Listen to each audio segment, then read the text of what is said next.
Hi, everybody. Welcome to Scattergun Historian. This is episode 4 of our Army-Navy C.S.L. project. This is not quite our last video in this project, but it is the next to last. I've done everything that I can on this gun in my home workshop. There's a couple of things that need to be finished up. So the primary thing that needs to happen is that gouge on the top rib needs to be filled. Again, no clue, if somebody was trying to put some sort of sight on there or something way back in the day. And then the frame itself, I was trying to take the bottom trigger plate off and it just was not going to budge. And I'm not going to be the person that massacres the screws on this thing, or as the British would say, bugger them up. Because this gouge needs to be fixed, I'm actually going to send this out to Rust Blue up in Natick, Massachusetts, and see what they can do about it. We're still waiting on hammers. Just waiting on Blackley and Sons to get back to me. I just need a 30 millimeter throw pair of hammers, right? So measuring from here to the center of the hammer, so from pivot, center of hammer, it's 30 millimeters. That's the throw. That's how you figure out what size hammers you need on a gun like this. So I'm just waiting on that. This hammer does work. It's just a pain in the ass to pull back because you don't have quite the same leverage that you do on the original. So the reason for this video, it's all back together. You can see the locks and lock plates are back on. We are going to discuss the history of this frickin' thing. So I did some research, and thanks to a nice lead on DoubleGun BBS, I was able to find out the history and provenance of this. So we're going to get into that in just a second. So, as we know, this is an Army-Navy C.S.L. Okay, that means it's the Army and Navy Cooperative Stores Limited, which was founded in 1872 by a group of military officers in London, England. And they were basically the Costco, the Macy's, the Sears and Roebuck of the day in England. They carried everything. Of course, the membership requirements for that were not that you paid $30 a year for a basic membership. It was that you served in the Victorian Army or Navy. So had to be a military officer. That's the other thing. You had to be an officer or an officer's family to be able to shop there. They carried everything up to and including firearms. In fact, there are reproductions of or actually not even reproductions. There are legitimate high-quality photocopies of their catalogs from way back in the day available online as flippable PDFs. So it's just like flipping through a magazine, which is pretty cool. But you're talking hundreds of pages of things. You could buy church pews and pulpits out of these things. It's kind of crazy what all they carried. So it being an Army and Navy C.S.L. gun, England, they've always kept really good records of things like sales receipts and everything else. If you talk to one of the British best gun manufacturers and you give them a serial number of a gun that you have in your possession, whether it's a Boston Company, Holland and Holland, Purdy, Grant, Lang, any of those, they're going to be able to tell you who bought that. Unless for some reason their records were destroyed in the fire, in the Blitz, or anything like that. But for example, Boston Company, Best Guns Only, they can tell you who bought that gun, who ordered it, when it was delivered, so on and so forth. And the amazing thing is that Army and Navy C.S.L. did the exact same thing. Now, Army and Navy C.S.L. was purchased sometime mid-20th century by House of Fraser, which was a Scottish department store company. Okay, so it's kind of like, Macy's has gone around and bought up Kaufman's and, all these other small locals, Stone and Thomas, where I grew up, right? And, they bought out Army and Navy C.S.L. stores, and they all became House of Fraser. Just a random person on DoubleGun BBS, when I'd gone on there and asking, hey guys, any idea who might have made this? Was this Webley and Scott? Was it W.C. Scott and Son? Was it a Wesley Richards, right? You got a treble bite. You've got the Anson pushrod forend with Anson's name on it, all that type of stuff. I was like, man, this could be a Wesley Richards. But no, it's not a Wesley Richards. I reached out to Wesley Richards, like, yeah, sorry, not one of our guns. And they actually got back to me after this guy said, oh, hey, you should contact Glasgow University. Wesley Richards, their archivist said the same thing. Oh, hey, guess what? Glasgow University has all the records of Army and Navy C.S.L. guns from basically like 1872 until the 1960s. Okay, so, these are hand-copied ledgers, and they've got them all. So one email and a lot of information, everything I knew about this gun. Plus about 24 to 48 hour wait. And I know exactly who made this gun. I know who bought this gun within reason. I know when it was put basically to order and when it was finally purchased and picked up. So what we know is that this gun was ordered.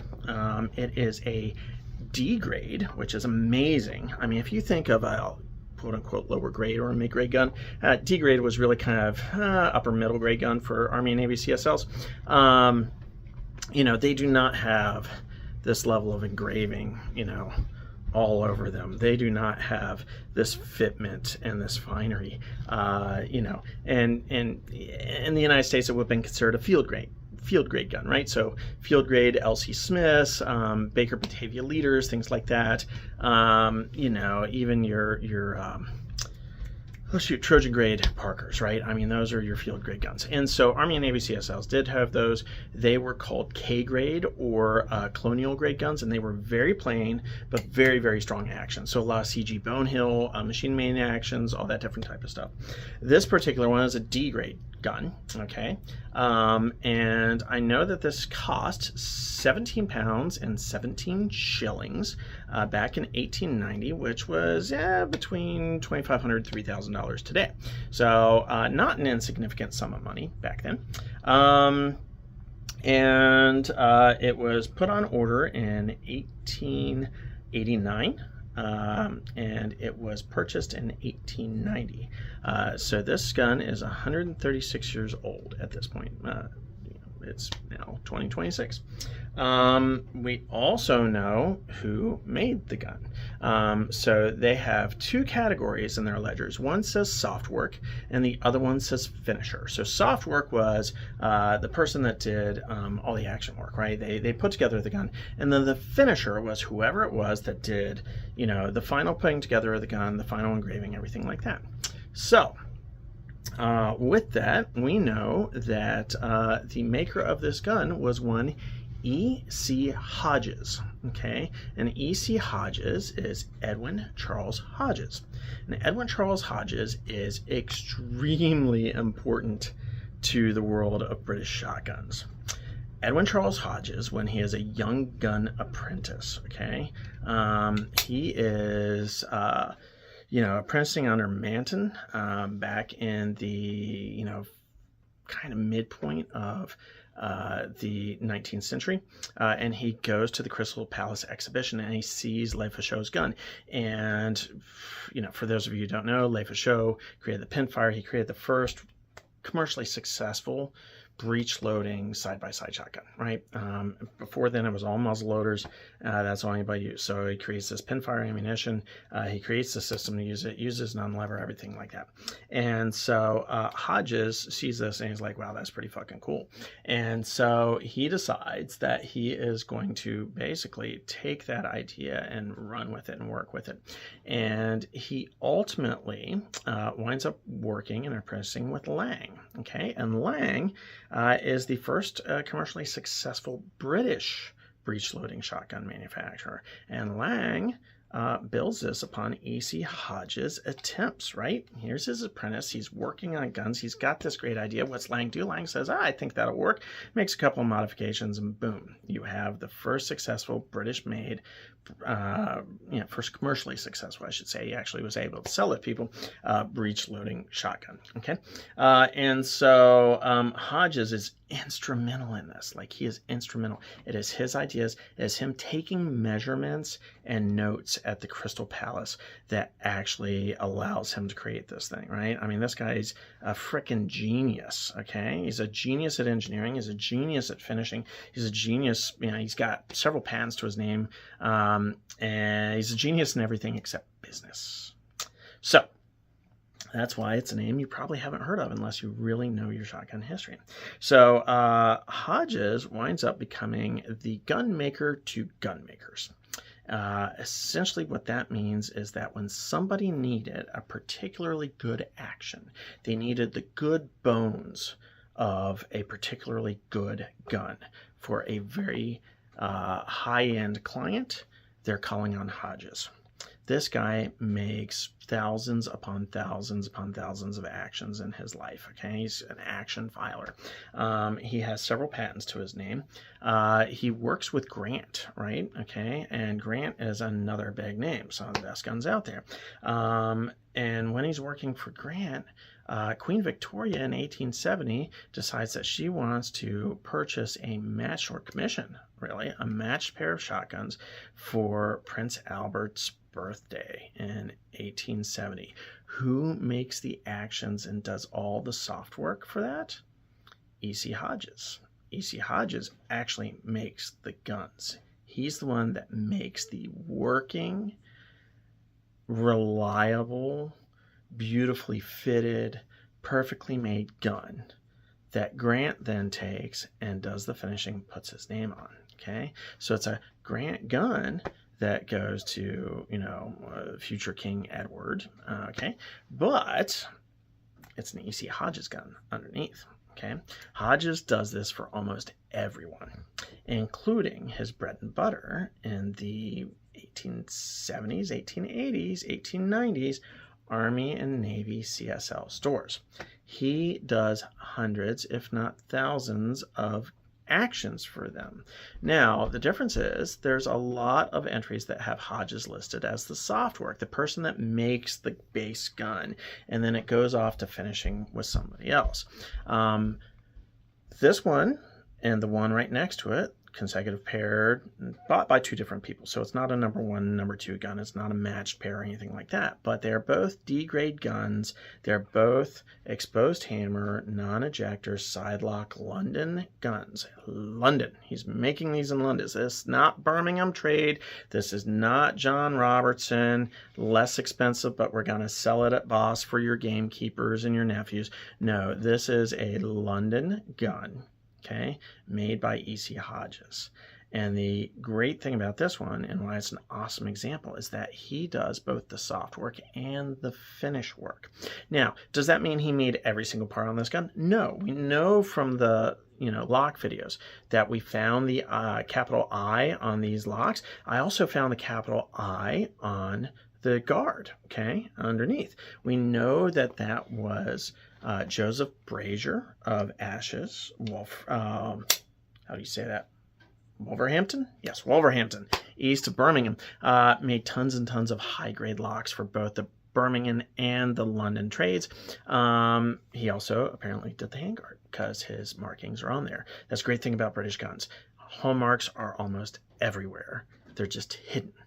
Okay, and so we know that he contracted out the lock work. He did, sent out for outwork for the guard and for the locks, but he more than likely did the action. And that's why I was trying to get this thing open and get the stock up, because typically on the back of the action, you will see, or the back of the frame, you will see the maker's initials. But don't have to do that anymore. I know. Thank you to the Special Archives at the University of Glasgow. They will send you pictures, high quality, archival research grade photos of their books of the specific gun. You just need to give them as much information as possible, including what they call the guard number, which is the serial number. So it is definitely going to be found on the trigger guard, on the tang of that. But as we know from this one, it will also be on the water table. It will also be on the barrels. The other thing that I found out about these is that Army and Navy C.S.L. guns also have a barrel number, which is right here. You can't really make it out too well. I've got my camera on the back-facing camera here, but that barrel number. So you should be able to match that plus your guard number up to get a definitive ID. So with that in mind, we know that this was 17 pounds, 17 shillings, so almost $3,000 in 1890. That order was laid down in 1889. The gun itself was made ready and sold in 1890, and that it was made by E.C. Hodges, so one of the founding fathers of the breech-loading, break-action British shotguns. And the other thing that we know is who this was sold to. Now, a lot of times you'll get a first and last name, you'll get a rank, all that different type of stuff. The only thing that we know about this one is that this one was sold to a Mr. Mould, or Mould, M-O-U-L-D, Esquire. So this person was likely a barrister or a British lawyer or attorney. We know the last name was Mould. And we know he bought it in 1890, and we know what he paid for it. That's all we know about this particular. But thanks again for watching. If you like this, please like and subscribe. Again, not doing this for the money, just looking to share some shotgun knowledge. So have a great night, everyone. Take care. See you soon.